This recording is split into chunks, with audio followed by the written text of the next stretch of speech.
it felt like we were coming back from an extended summer holiday and starting a new year of school.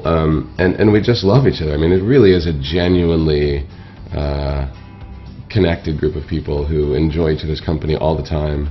JJ sets a tone of such respect and such levity in the process of making the movie and promoting the movie, and we're so fortunate to get to travel around and see all these different cities together, and it's really a special time. I think none of us take it for granted, you know. We had this actually kind of amazing moment on one of the red carpets earlier on in the tour where we were all just standing there, and I think it was you that was like, always remember this time when people actually care, you know. People gave a bleep. Gave a bleep. On the first film, we'd all become friends, and in the intervening years, we'd stayed in touch, and I had this wonderful round robin of emails that we would go out generally at Christmas, featuring images of Klingon sex. You think I'm joking? So to get back to all together again was wonderful, because it was like, you know, it's like after the summer break, getting back for the second year at school when you have all those great friends you want to see again. So it was wonderful. They are terrific. I mean, the whole cast is great. Everyone gets along really well. Last year, not last year, the feels like last year. On the first film, we all, you know, I think we had a great time working together. But then we went on the press tour, and it was really great because that was when everyone was completely together. Because when you're making a movie, you're always sort of split up in different groups, and it was really clear that group, that team, they just love each other. They really are like a family. There oftentimes seem to be more cameras offset. That's true. Offset capturing everything that we did.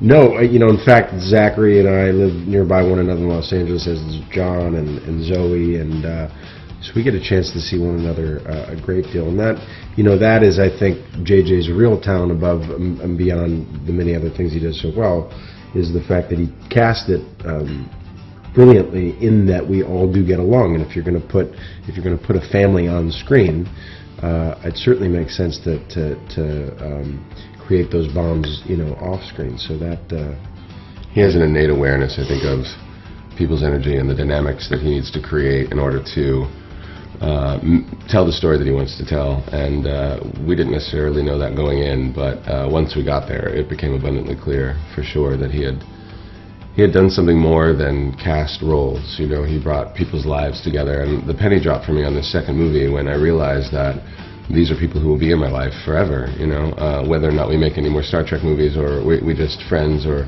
you know, we collaborate in other ways. These relationships are significant and profound for all of us, I think.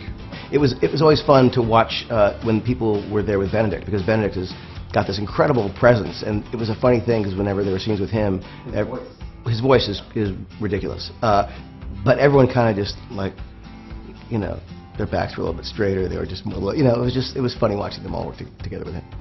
I had to build up a lot, and that was a bit peculiar. At one point, eating 4,000 calories for like near a month. That's an inhumanly large amount of food to eat, quite literally inhumanly. It's almost impossible and not pleasant and morally kind of wrong, but it was necessary to make this a little bit more like this, which hopefully it looks like in the movie.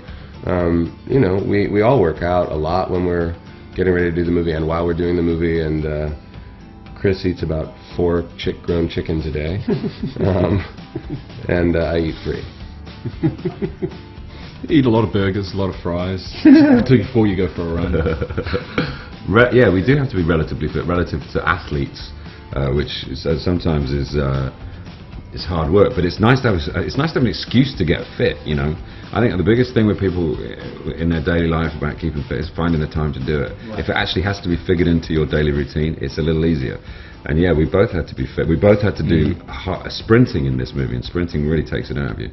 So a lot of training, a lot of running up and down the steps in Santa Monica, a lot of going to the gym, a lot of eating good food. But in LA, it's easy to do that. There's a culture of health and fitness in LA which you can tap into. I'd like to go back to a young me sitting watching Star Trek every day at 6 o'clock on BBC Two, and sit down next to him and say, I don't want to freak you out or anything, but you're going to be in that one day, because it's awesome. I met Jimmy Doohan before I knew I was going to be Scotty, the original Scotty, and I wish I'd known then that I was going to take on his mantle, you know. I'm always thinking that. about. Don't you think you think we should go back to yourself when you were Well, yeah. little? Yeah. And say you're going to be in Lord of the Rings, you're going to be in Star Trek, you're going to be in Judge Dredd. Yeah. Sometimes you'd like to give yourself a little bit of counsel about what not to do. You know, but I guess that's how you learn, isn't it? I would probably say, what were you thinking about your hair?